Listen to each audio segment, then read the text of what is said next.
Assalamualaikum warahmatullahi wabarakatuh. Om Swastiastu, Namo Buddhaya, Salam Kebajikan. Saya Muhammad Fadil Malazi dengan nomor NPM 213300516040.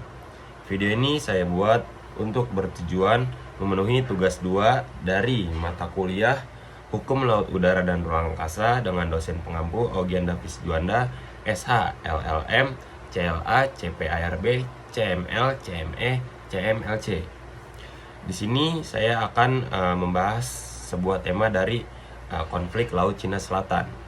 Konflik Laut Cina Selatan yaitu Laut Cina Selatan adalah salah satu wilayah yang paling diperebutkan di dunia.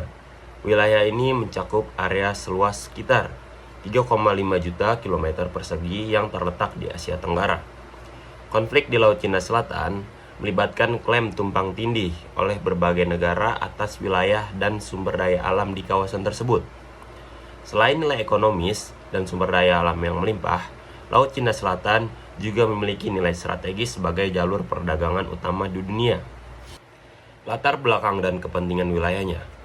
Laut Cina Selatan memiliki potensi ekonomi yang sangat besar, meliputi yang pertama, sumber daya alam. Laut ini dipercaya memiliki cadangan minyak mentah sebesar 11 miliar barrel dan cadangan gas alam sebanyak 190 triliun kaki kubik. Selain itu, perairan ini kaya akan sumber daya perikanan yang menjadi mata pencarian jutaan orang di Asia Tenggara. Yang kedua, jalur perdagangan global. Sekitar 30% dari total perdagangan dunia senilai lebih dari 3 triliun dolar per tahun melewati Laut Cina Selatan. Wilayah ini juga merupakan jalur strategis untuk pengangkutan energi, termasuk minyak dan gas. Yang ketiga, keamanan strategis. Kawasan ini menjadi titik utama bagi kontrol geopolitik di Asia, dengan aktor utama seperti China dan Amerika Serikat bersaing untuk pengaruh di kawasan ini. Apa sih negara-negara yang terlibat di Laut Cina Selatan ini? Negara-negara yang terlibat di konflik Laut Cina Selatan ini adalah Cina, yang mengklaim hampir 90% laut Cina Selatan berdasarkan peta historis yang disebut sebagai Nine Dash Land, menggunakan argumen sejarah dari masa dinasti Han dan dinasti Ming untuk memperkuat klaim tersebut, membangun pulau buatan di wilayah sengketa seperti Kepulauan Spratly dan Paracel, serta membangun infrastruktur militer. Yang kedua yaitu Filipina mengklaim berdasarkan UNCLOS, terutama di zona ekonomi eksklusif yaitu Z, pada tahun 2016 memenangkan gugatan di pengadilan arbitrase internasional yang menyatakan bahwa klaim Nendas Land Cina tidak sah secara hukum. Yang ketiga yaitu Vietnam mengklaim wilayah yang mencakup kepulauan Paracel dan Spratly. Klaim ini didasarkan pada sejarah serta Z sesuai UNCLOS. Yang keempat, Malaysia dan Brunei. Malaysia mengklaim beberapa wilayah di Kepulauan Spratly berdasarkan UNCLOS. Brunei memiliki klaim kecil atas wilayah Z di bagian selatan Laut Cina Selatan. Yang kelima, yaitu Taiwan.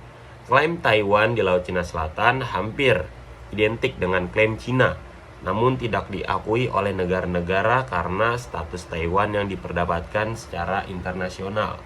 Yang keenam, Amerika Serikat tidak memiliki klaim langsung, tetapi sering terlibat dalam konflik ini dengan alasan mempertahankan kebebasan navigasi di perairan internasional, mendukung negara-negara Asia Tenggara seperti Filipina, Vietnam untuk menyimbangkan pengaruh Cina.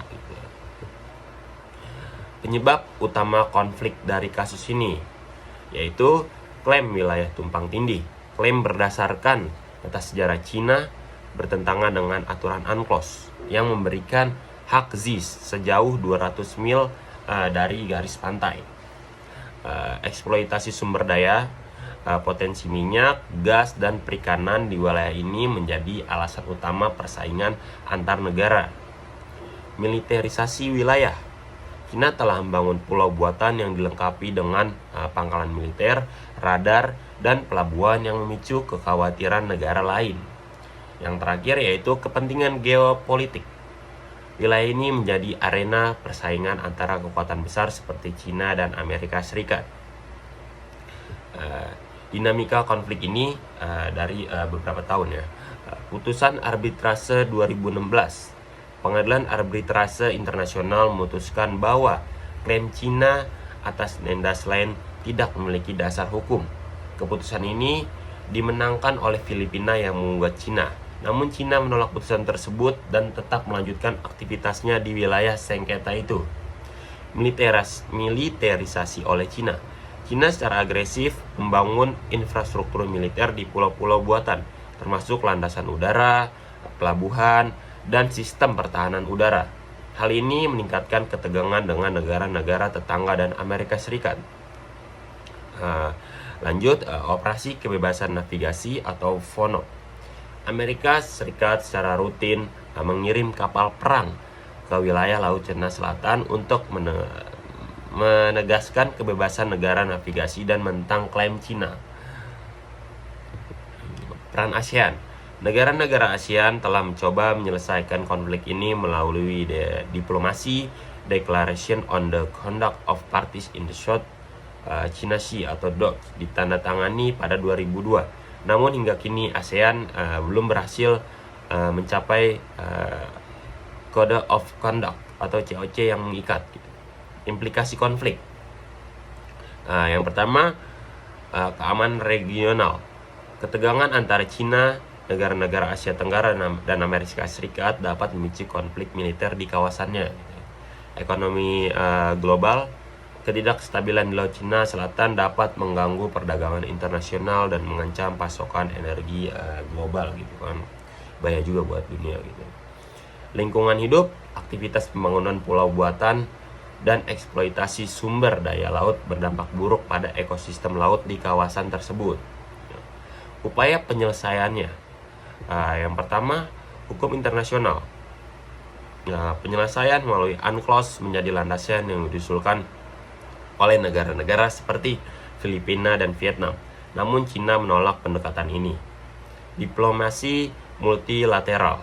ASEAN terus berupaya mendorong dialog damai melalui mekanisme seperti DOC dan COC, meskipun kemajuannya sangat amat lambat. Yang ketiga, kerjasama regional.